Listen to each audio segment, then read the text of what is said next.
Try something smart to chew on. The Lunchroom on RCI, Monday to Friday, 12:45 to 2 p.m. The Lunchroom. Informative, enlightening, provocative, engaging.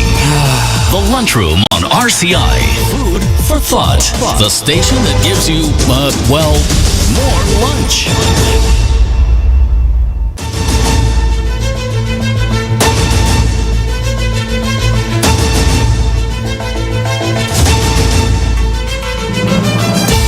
Afternoon and welcome to the Lunchroom on Radio Caribbean International. It is Tuesday, the 19th of March, 2024, and this is program number 1148 of the Lunchroom. I'm your host, Calix George Jr.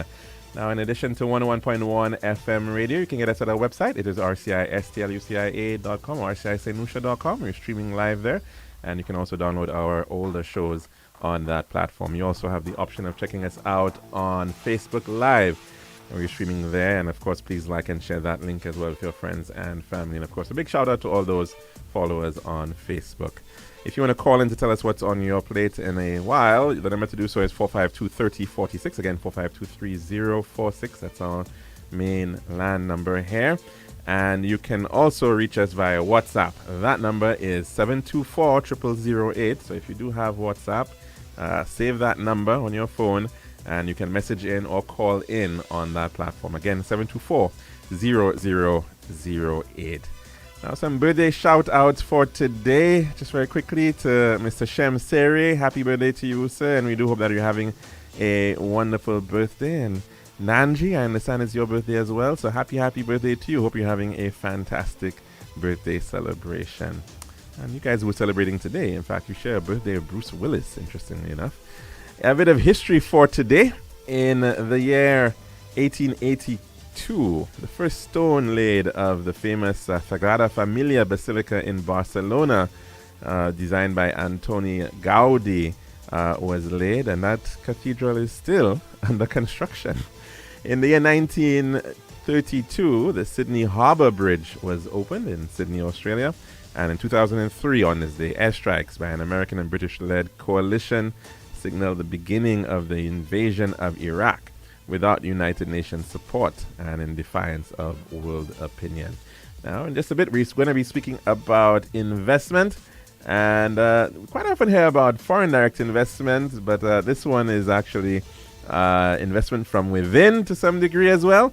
And we're going to be speaking about the business process outsourcing sector, BPOs, and it's happening, in fact, in Soufrière. So we're going to be speaking to Ascension BPM in just a bit, and that's being brought through Invest St. Lucia. We'll be right back.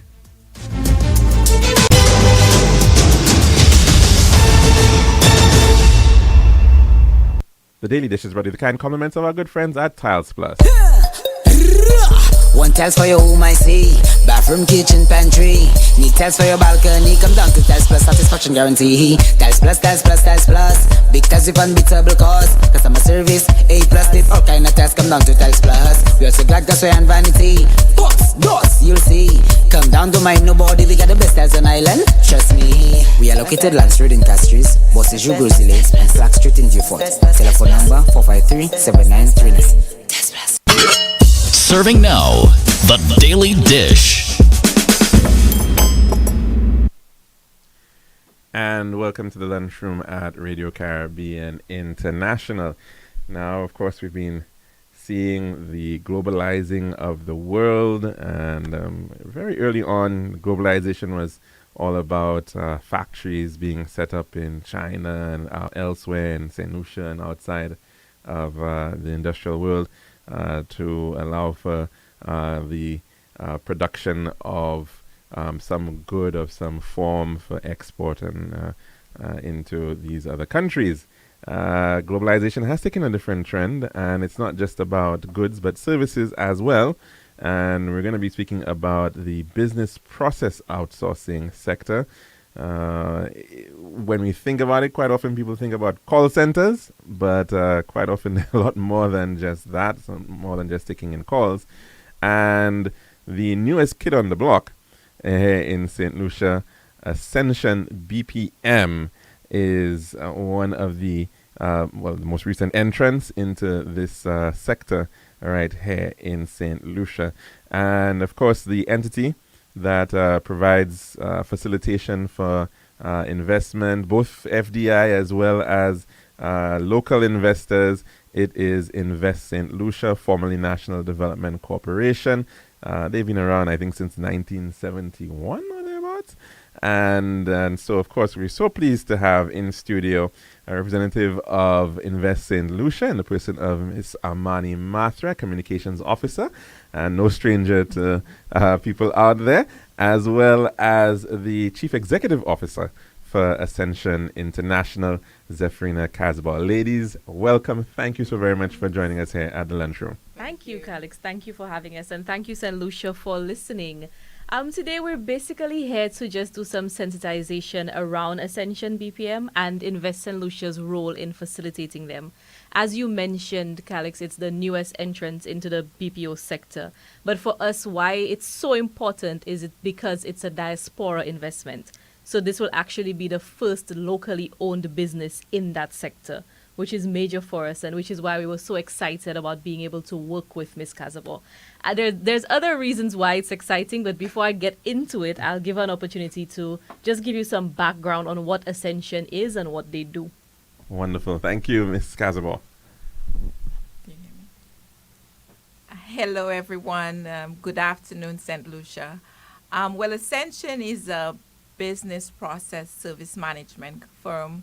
So we provide outsourcing services to large to medium-sized to large corporation in the U.S. We focus on certain services, select services such as finance and accounting, human resources, and professional services. Wonderful. Now, like I said, we've sort of been in this business for a little while now. I think the first quote-unquote call center in St. Lucia was started, again, well, to some degree by a local Mr. Linford Favory, I think, Helen IT, back in the late 1990s. And of course, the focus then was largely telemarketing, trying to get somebody to buy some product or service. It has, in fact, evolved significantly since that time. Yes, we've moved beyond that now. And I think Zephyrina can speak to why Ascension is set apart from the other companies in that sector.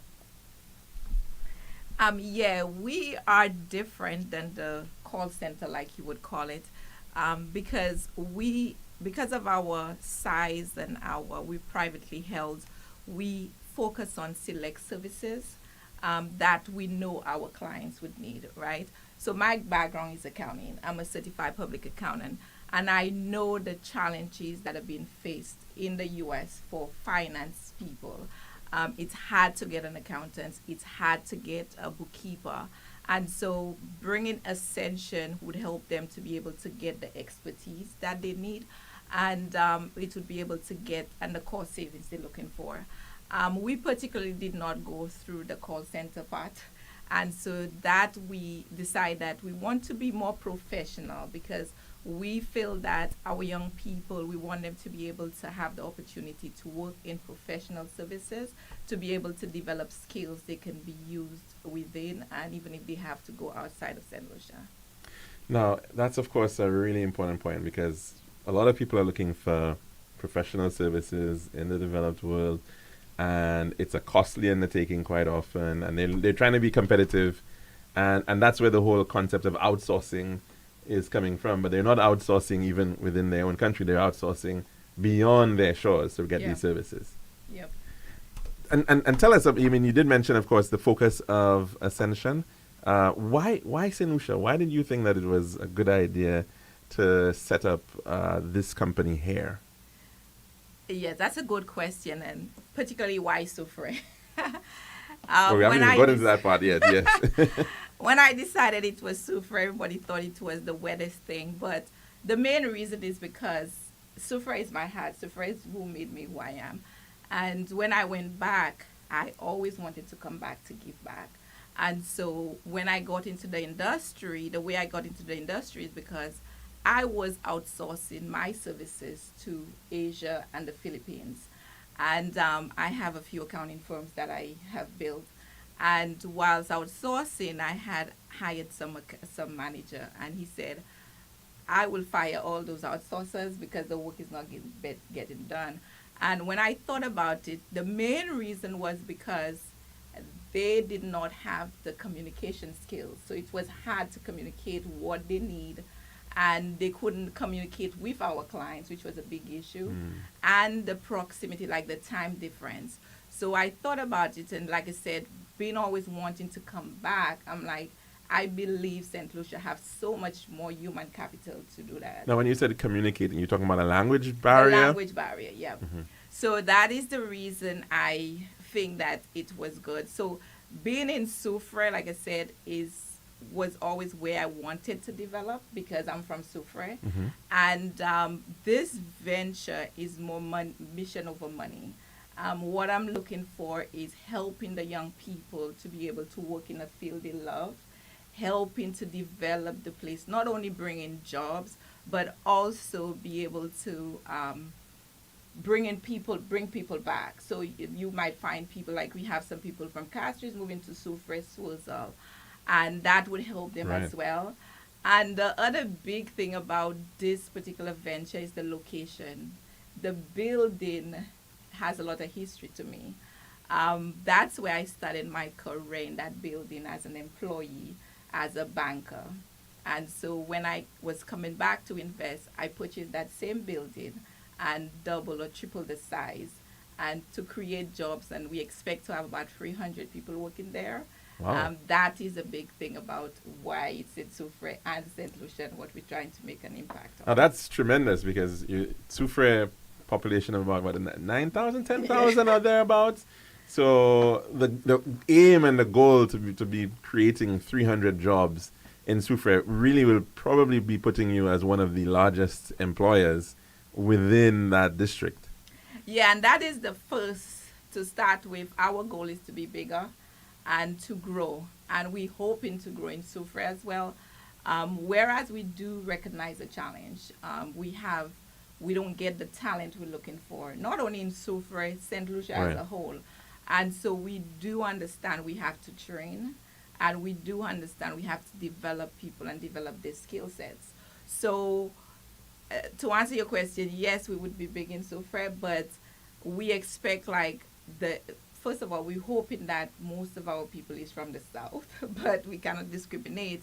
However, if we have people from outside all through, can come to Soufrière to help with the economical development. So whereas you have somebody for a job, they want to move to Soufrière, you have landlords that would be benefiting, you have shops being benefiting, restaurants, and just helping with the overall development of the community. And what's really remarkable about this, of course, is that, quite often we think of Soufrière, yes, about the tourism, and there's a lot of tourism focus. But here you are, in fact, coming with a financial focus, and creating Soufrière and of course it's not even financial in the context of St. Lucia. You're actually talking about exporting of financial services at the end of the day. You did mention, of course, the matter of talent and sourcing talent. How has that journey been? I mean, we know there are lots of people out there who may be coming out with a CXC in accounting or something of this sort, but where do they really need to be able to get on board with Ascension? Well, each of the positions and each of our clients have specific requirements, but it's one thing to have the education, but in another thing to be able to have the mindset. So we're looking at you have to have a basic CXC, or you have to have Sir Arthur Lewis, but you can have a degree that's a plus. But we're looking for people that are coachable, people that would like to learn, because we believe that we can develop these individuals. And so I will tell anybody that want to apply, you will see the requirement. You will see that we need certain things. But if you think it's an industry, because it's a professional service industry, and if you think in an industry you really love, and you're coachable, and you're able to work as you are, because I always tell my employees, I can teach you how to write a check. I can teach you how to pay something, but I cannot have you be excited to come to work in the morning. That's something your mindset has to be there. So with the proper mindset, the proper attitude, we will train you as well. Who are your clients? Who are you pitching this to? Where are they coming from? Our clients are US-based medium and large organization. We focus on some sectors, but because of the services we provide, those are core services for all businesses. So we have a wide range of different industries that would benefit from our service. And you mentioned, of course, that the goal is to get to that point of 300 in the not too distant. Where are you at right now in terms of recruitment and operations? We now have about 15 people working with us. One of the reasons we hadn't really ramped up is because of most of these people started working from home. They just entered in the building yesterday, actually. And the challenge we had with internet and security and all of that, we did not want to do as much, but now we have the building. Our goal is to be able to have different groups of training when we do the select few that we would have. We had a job fair, and that job fair we saw about 500 people come through. Wow. I will say less than 10% was really had the background we're looking for, because more people thought it was a call center. Okay. And so we had to educate people. However, we're going to still be able to benefit from these people, because with the few that we have, some of them come from administrative background, call centers, and we have some that are now tax preparers and preparing taxes for US-based companies. So it is possible that we can use a lot of these people, and again, the mindset and developing and skill set and training will get them where they want to be. And I suppose in the coming weeks and months, you're going to have to be doing some sourcing of talent, going into the maybe Southlands Community College and seeing, well, how many people can we expect to be getting in, in the coming years? Yeah, our goal is to get that 300 seats within our first year of operation. So yeah, we will be actively sourcing talents, and we will be actively working to assign clients and sign up clients. Now, you mentioned you're open on Bridge Street in Soufrière. You've expanded this building. Tell us about that journey as well. Yes. So yeah, we're in Bridge Street, right? Our grand opening is this Thursday. And we're right there in the old NCB building. Mm-hmm. Like I said, I used to work there. When I used to work there, it was 2 stories. And now we added 3 additional stories, and at the top of the building is now a rooftop restaurant. Okay. So in addition to the employees would be occupying the first 3 levels, and the top would be the rooftop restaurant. And we believe in our mission. Our mission is you, meaning our client is our mission, our employees is them. So we believe in providing an environment that the employees would love to work. So we've taken the time, which is over 2 years since we've renovated the building, to be able to create that environment that we believe is first class, that when they come in there, they're proud to work in there, and they're proud of what they're doing. Fantastic. And the name, tell us a little bit about that too. Why Ascension? That's an interesting one. Yes, the name that was done. My husband was the one who came up with that name. But ascension means rising. So like I said, our goal is just not to be settled. And if you, where we were and where we've been, we continue to rise to be able to get better at what we do and be able to service the clients and the employees that we have. So we're rising up to the top. Fantastic. Now, how long were you overseas for? Tell us about that journey. I mean, and I mean the birthing of this idea. I know it's obviously you're at this point already, but that journey to get there, a little bit about that. Yes. So I'm from Soufrière. I did all my education. I spent 7 years working at NCB in Soufrière. And I left, I think it was 1990, to further my education when I started as a CGA in Canada. And so I went to school in McGill, and then I traveled I moved to the U.S. and it's been probably about 27 years since I'm in the U.S.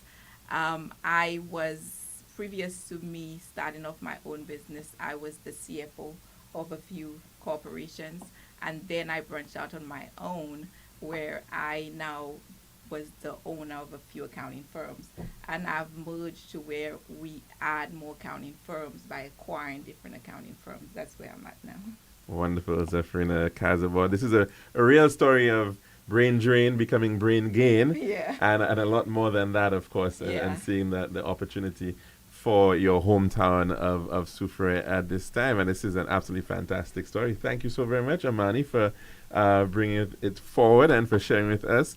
And of course, I guess it would be one of your success stories for Invest St. Lucia, giving Yes, good support, hopefully. It is one of our success stories, one of my favorite success stories. Honestly, I love listening to Ms. Casabo speak about her journey, because we walked with her from the beginning of her journey.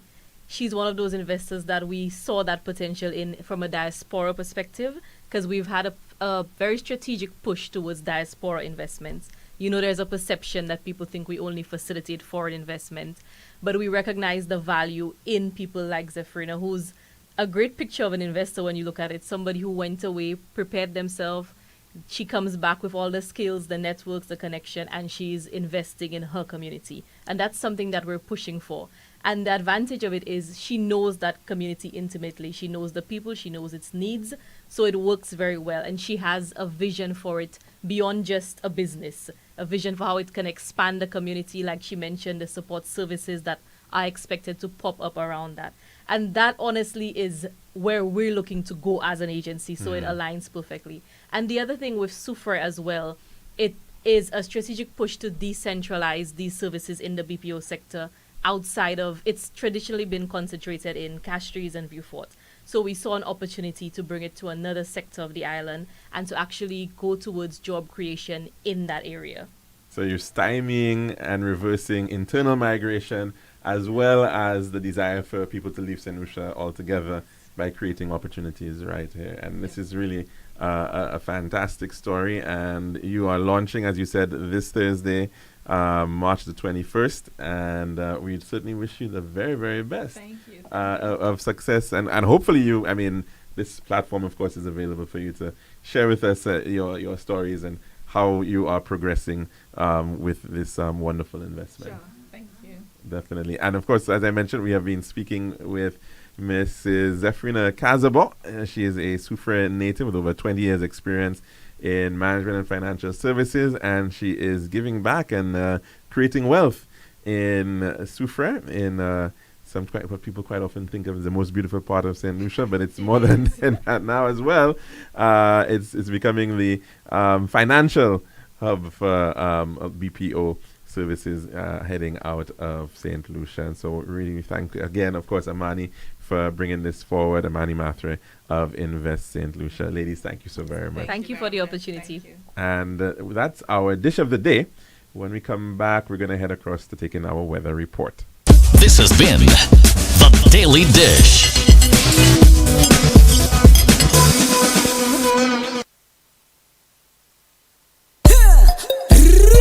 One tiles for your home, I see. Bathroom, kitchen, pantry.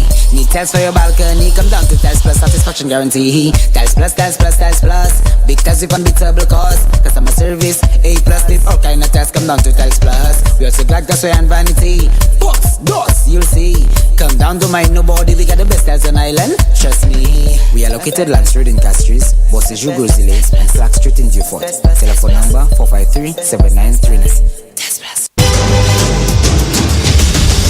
Island Stan's annual Easter clearance sale is here, and boy, do we have some exciting deals for you. Massive savings on tires to be had with discounts of up to 30% off store-wide. Buy all we have in the low stock model and watch your discounts skyrocket with a huge 50% off. Plus get chip edge tires for as low as $1.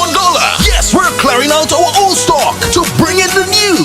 And that's not all. The Easter Bunny has added extra savings on toilet tubs, bathroom vanities, tile tools, and so much more. It won't get any better than this. Jump on these excellent deals and visit our Island Style showroom in Castries, Rodney Bay, or Vieux Fort, or call 450-452 or 453 Tile. That's it 453 Salem's Holiday Saturday. When you think tile, think island style. This is Radio Caribbean International. It's now time for the weather news.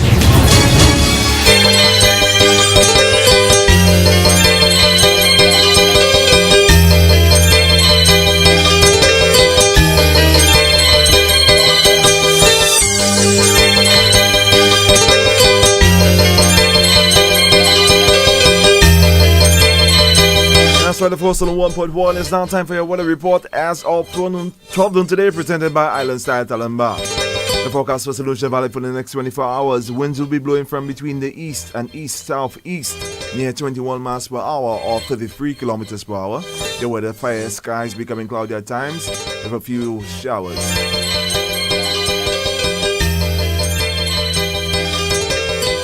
Also, there is an advisory in here which reads that small craft operators and sea bathers are advised to exercise caution due to above normal seas.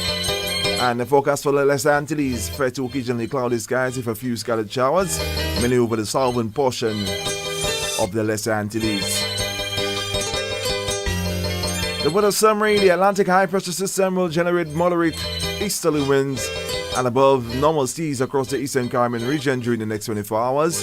A slight increase in moisture in the lower atmosphere over the southern half of the region will cause a few scattered showers over that area. During the forecast period, relatively dry and stable conditions will continue over the northern portion of the Lesser Antilles. And this was the weather report as of 12 noon today, presented by Island Style Talent Bath. This has been RCI's Weather News. For more information, call the Weather Hotline at 454-3452. RCI 101 number 1. Island Style's annual Easter clearance sale is here, and boy, do we have some exciting deals for you. Massive savings on tires to be had with discounts of up to 30% off store-wide. Buy all we have in the low stock model and watch your discounts skyrocket with a huge 50% off. Plus get chip edge tires for as low as $1. Yes, we're clearing out our old stock to bring in the new. And that's not all. The Easter Bunny has added extra savings on toilet tubs, bathroom vanities, tile tools, and so much more. It won't get any better than this. Jump on these excellent deals and visit our Island Style showroom in Cash Street, Rodney Bay, or Viewfort, or call 450-452 or 453 Tile. That's 8453 Salem's Holiday Saturday. When you think tile, think Island Style.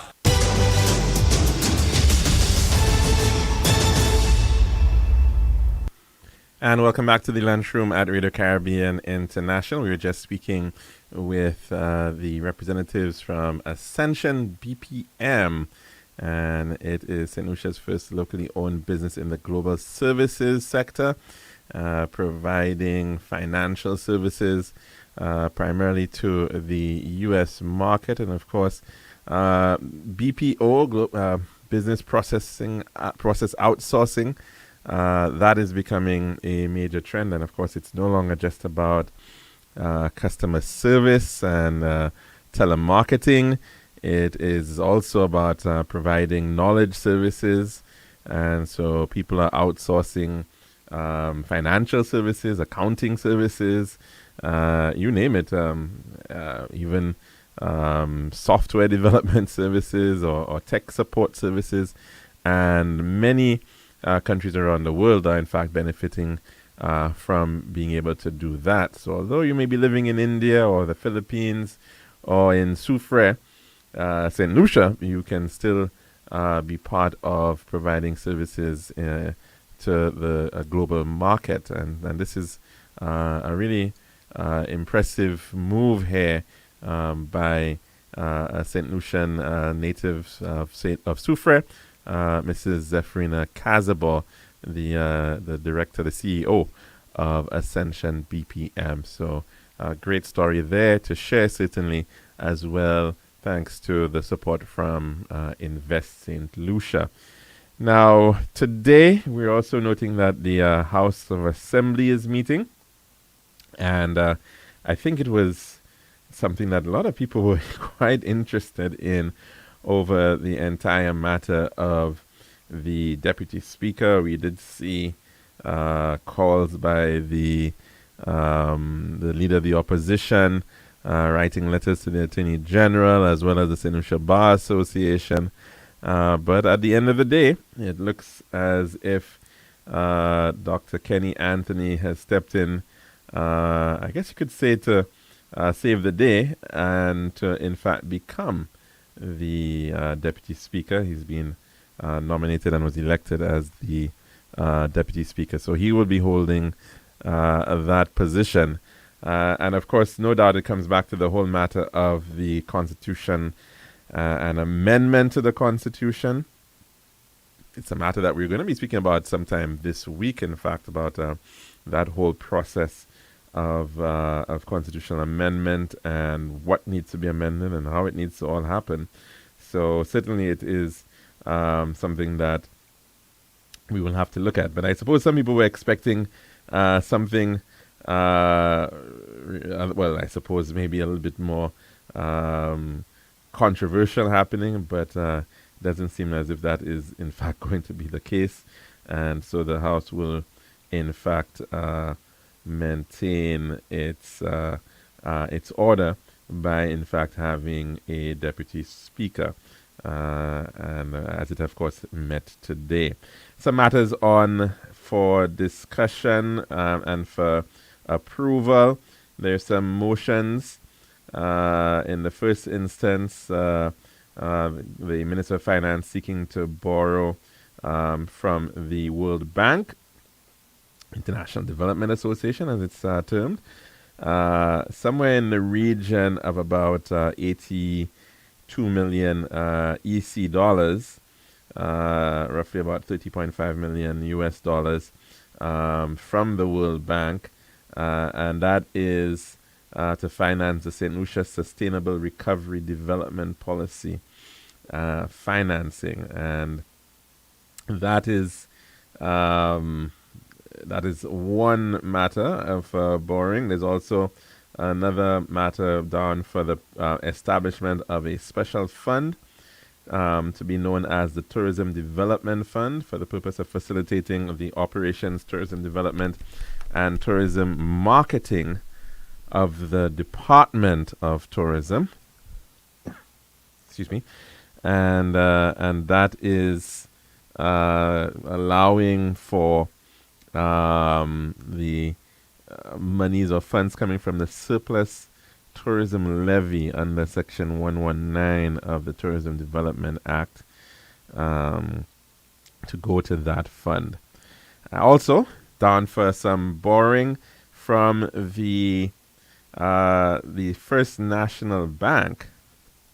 Excuse me, and that yes, so that is another resolution for the Minister of Finance to guarantee an amount of 80 million EC dollars from the First National Bank of St. Lucia Limited to the National Lotteries Authority, and that is to assist in the financing of a youth and sports infrastructure program. And so I suppose we'll hear more details about that. Excuse me about that. But I believe that it probably is for the purposes of preparation of quite a bit of the work that we're seeing right now on the Darren Sammy National Cricket Grounds in the lead up to the Cricket World Cup coming up in June, as well as other aspects of work like the proposed National Aquatic Center to be built in Beausejour. But no doubt we'll have to hear some details as to the precise use of those funds by the National Lotteries Authority. Of course, the NLA was established some time back, and their proceeds are largely supposed to go towards sports development here in St. Lucia. Now we're going to go to the phone lines at this time. I think we have a call coming in via WhatsApp. Good afternoon and welcome to the lunchroom. What's on your plate today? Good morning, brother. So what the Prime Minister said is true. You see, our country is so small and we have so much crime in our country already. And accepting these people is bringing more crime to our country. You know. The guy said that about the donkeys, but that's a moon cafe moon changer l'idée. Comme moon Well, just started I'm by not just sure. come. I'm not sure what you're talking about. What are you referring to about the donkeys? Right, the guy about Monstrat. The Monstrat guy that said about the donkeys. And people not ready to accept human beings, but they accept donkeys. So what I'm saying is, people that makes people change their mind on brothers, you understand? But what's the context of what you're talking But, about? well, I hope I have the right radio station. Maybe you don't. I'm not too sure that you do because we weren't talking about donkeys here. So we were just talking about the borrowing from at the parliament today, and we were speaking about the deputy speaker matter. So I'm not sure what you're referring to. But thanks very much for that call, caller. Have a good one. Okay, cool. Yes, I'm not too sure what that caller was referring to at all. Of course, the number to call in is 4523046. Again, 4523046, as well as our WhatsApp number. It is 724-0008. Again, 724-0008. I know lots of people were interested in who was to become the deputy speaker. It appears that Dr. Kenny Anthony, Member of Parliament for VA4 South, has stepped up to the plate to, in fact, ensure that the House has a deputy speaker. Good afternoon and welcome to the lunchroom. What's on your plate today? Hi, good afternoon. Hi, caller. How are you doing? I'm fine. I think maybe he was on the wrong farm. Maybe so. You mean you're referring to the last caller? Yeah. Yes. Yeah, he definitely was on an animal farm, but I'm not too sure where that farm was located. I think maybe in Montserrat or somewhere further Yes, I was afield. trying to understand. I was trying to see if you could decode what he was trying to say there for me. I was none the wiser. I'm not too sure because it was a long time ago. Where I think it was around the 1990s when we got some donkeys from Montserrat because of the volcanic eruption over there. At the time they brought the donkeys down and all of these things. But I listened. You had the young lady there that's calling the service they're going to be having in Sufa, whatever it is. Yes, that's correct. But talking about service, there are different services in different government departments, lots of them. But what happens is I don't think the communication officers in all of those ministries are out there giving this, even though they have to send it for a radio, because there are so many things. You ask certain people, especially sometimes single mothers, people that are looking for some example. Right now, NSDC is registering people. There's a number of courses, including office administration, head tech, all of those things. But do those things, do they advertise those things for those young people and even older people that they know where to go, where these services are being given? You don't hear of those things. Once in a while you hear it. I sometimes have people call me and ask me where, because I always listen. I always pay attention to what's going on, and I always try to call different places to ask if there's anything, because sometimes if I have a friend or somebody that asks me, I can tell them, well, that's where it is. But you don't get that. Now, if the government have services in place for people, some people don't even know where human services is right now. That's a very good question, caller. I'm not. Are they on Trinity Church Road? Yeah, that's where they are. But okay. There are people that just don't know where it is. Right. They have no idea, because that is not out there for people to know. The special equity has so much to do with social services. So much. I think the people inside, they're supposed to be out there giving information. Maybe having town hall meetings, sending ads to the radio, telling them, this is services. Example, the distress fund, all of those different funds. Right. Health, Ministry of Health has so many services. Some time ago, a lady called all the way from the States, and she had no idea, because apparently some member of her family went to the Ministry of Health, and they told them there was nothing like that being offered and all sorts of things, until somebody called them and said, and he did call and clarify and said you'd have to speak to. But if those things were out there, almost every day, send people where you need to go for services, example, youth economy, and all of those things. It has to be a continuous thing with this thing. Let people know, because You find so many times it's always say they don't know where the services are, what is being given to them, where they can go for this, where they can go for that. Come on, you cannot have all of those things and then you don't have communications out, officers outside there letting people know what's going on. Yeah, and you've got to be on all platforms. That's the other thing that we see sometimes, the mistake that is being made. We believe that everybody is on one medium. You have to literally be on all the various platforms. And so it has to be, you've got to have a proper website, and you've got to have a proper, you should be using email, you should be using social media, you should be using traditional media, because invariably you have different audiences. They're not all accessing information in the same way. Yes. And so it does require you to be doing, using all these various mediums as best as possible. I mean, obviously it takes more resources to be able to do so. But you have the radio stations, but most of them are online. They're on YouTube and all sorts of things. Government is in charge of the broadcasting license. In that clause, they should have where every medium should be out there almost putting out those messages, maybe through the live stream on the website, or just do it. Just give back that little bit so that the information is reached to all. Caller, unfortunately, I think we are only seeing some information coming out when there might be a certain day or something that is being marked. So, then you might get some sort of information coming out surrounding that particular United Nations International Day. Then you get some information coming out. But unfortunately, a lot of these agencies are not doing continuous public service announcements and keeping people abreast of. But I have to give some credit. Example, you find sometimes DBS does it, Choice does it.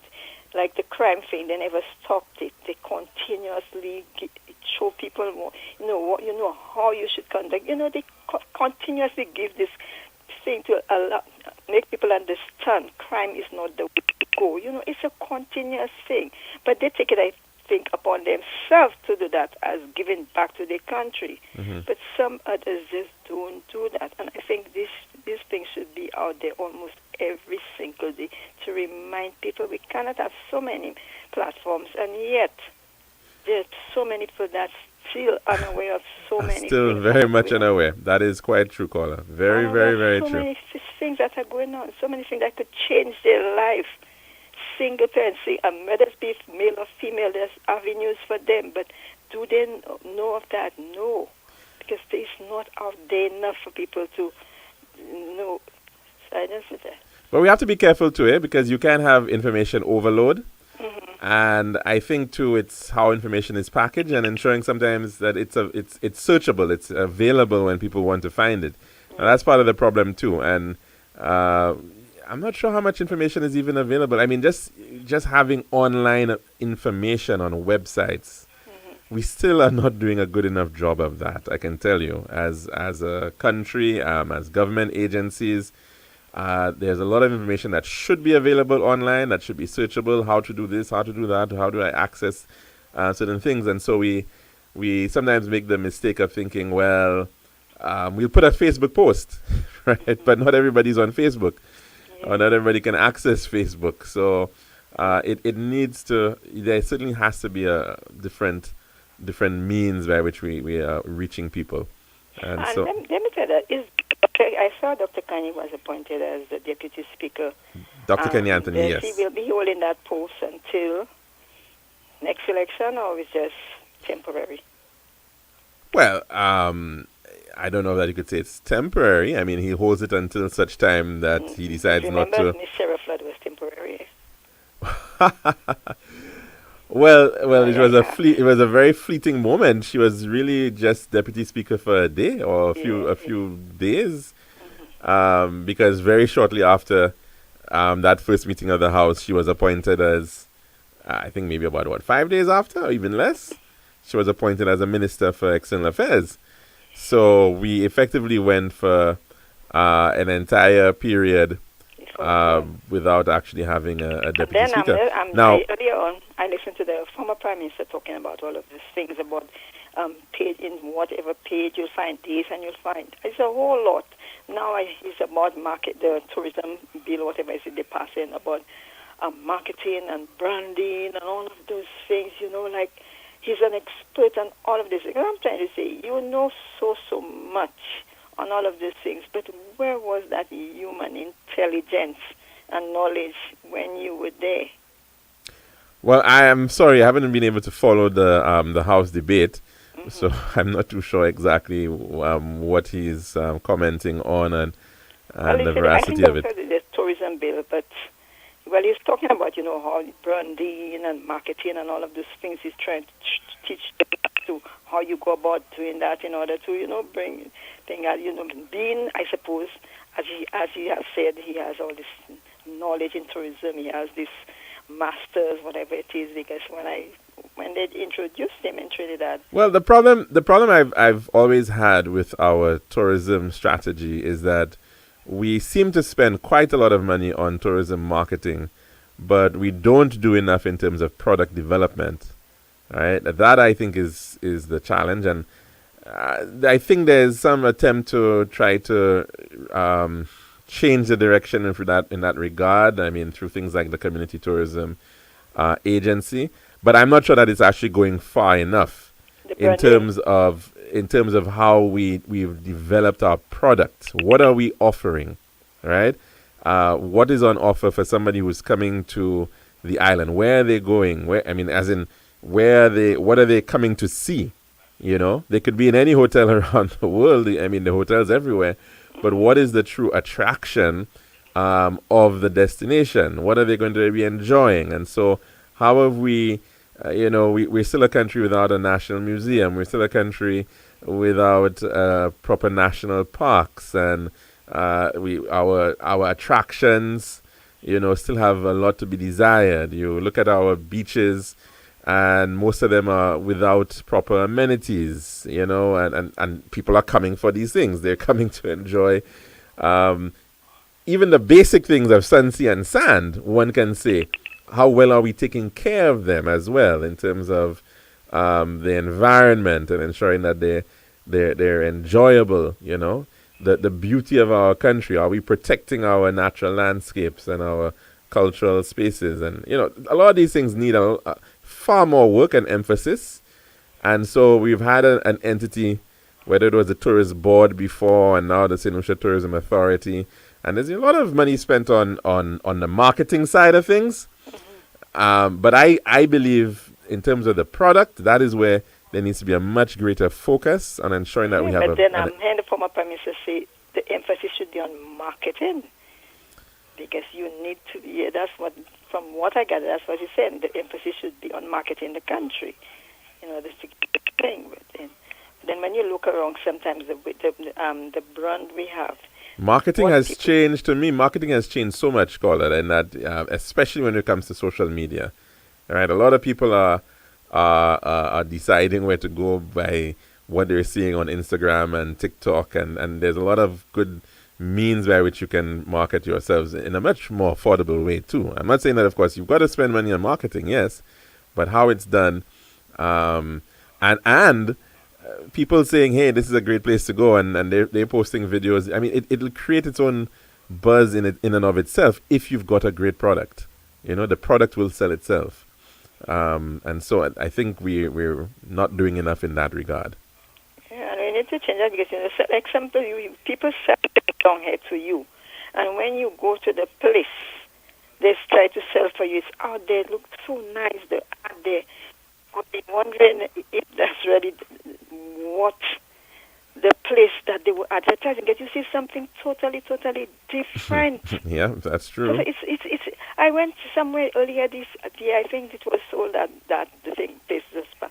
And when I go to the place where you have to lie down to massage, that was a little broken. Wow. Yeah, and that's, I think that's really the part of the challenge that you have. I'm not saying obviously in all places you have some of them have the issue of standards, but how we can build up our standards and ensure that these attractions that we have, these places that are supposed to draw in people. Can I ask you, National Trust is responsible for which places in St. Lucia.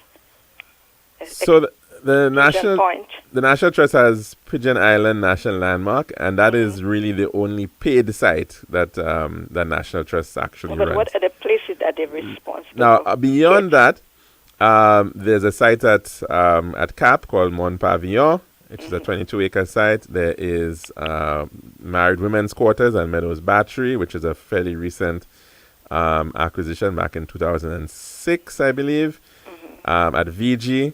There is on the Mon, there are a few sites on the Mon, like the Niskelen Monument, the Military Cemetery, Prevost Park, the Powder Magazine, the Apostles Battery, and the Guard Cells. So although there are a lot of historic buildings on the Mon, most of those buildings are not owned by the National Trust. Okay. They're actually legally either the Crown or South Lewis Community College.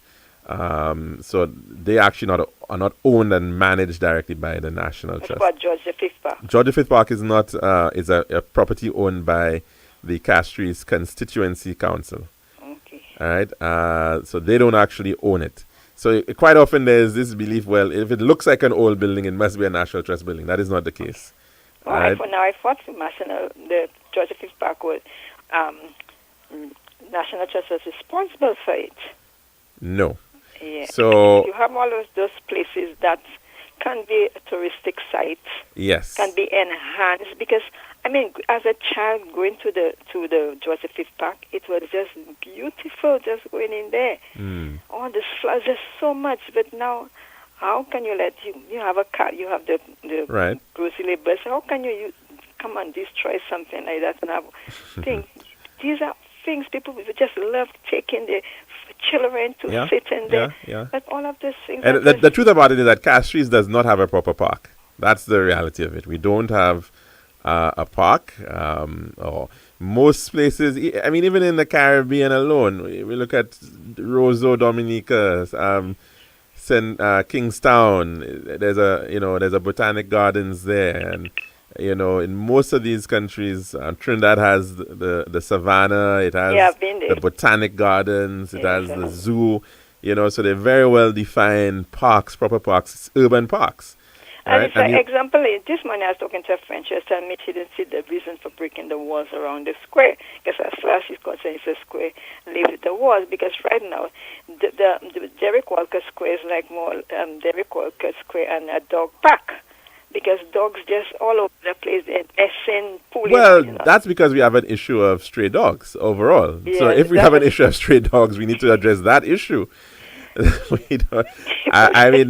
issue of the walls, we had a park and then nobody could actually go in because it was always locked and it was, a square. The 4 gates would be open, but it's the guy inside there that was supposed to maintain the place that felt as if it was his, and he would keep those gates locked because almost every year we would have to take the children would be going to that park for them to show them the bust of Sir Derek Walcott and all of those things. But right now it is open because I went to a park in Martinique, just like the square there, and then you cannot even walk on the grass. You can't walk on the grass. You only have to walk on the path because if you even try walking on that grass, because that's what they told us. That's the time I went to. That's what we were told. You just cannot walk. The place was so beautiful, but that's how much you take it. Just open like the square we have in town, but yet you have people telling you there's always dog mess, dropping all sorts of things, all kinds of nastiness on the square. Yeah, well, that's another issue that the city of Castries needs to address. How it is dealing with its environment also means dealing with the animals as well that that frequent there, and of course it's a major challenge. We have left it up to voluntary groups like the St. Lucia Animal Protection Society to do so, but there is in fact a municipal responsibility that the CCC needs to take on board, as with a lot of these other municipalities, regarding the matter of animals and in particular dogs, and that is something that we as a state need to address as well. But sometimes we think that we only talk about dogs when it comes to the canine unit, but it's more than just that, certainly. But I suppose that dogs must be seen green spaces not only for humans, they too have the right. And rightfully so. And in many places, you have dog parks, designated places where you can bring your dogs as well. So there's another need there somewhere, or an opportunity perhaps for somebody to think about that one. Agreed, caller, definitely. Okay, then. Thanks very much. Have a good Okay. one. And that's the program, because we're over time here at the lunchroom. We're back again tomorrow, God willing, for another one. Hope you can join us for that. I'm your host, Alex George Jr., saying goodbye.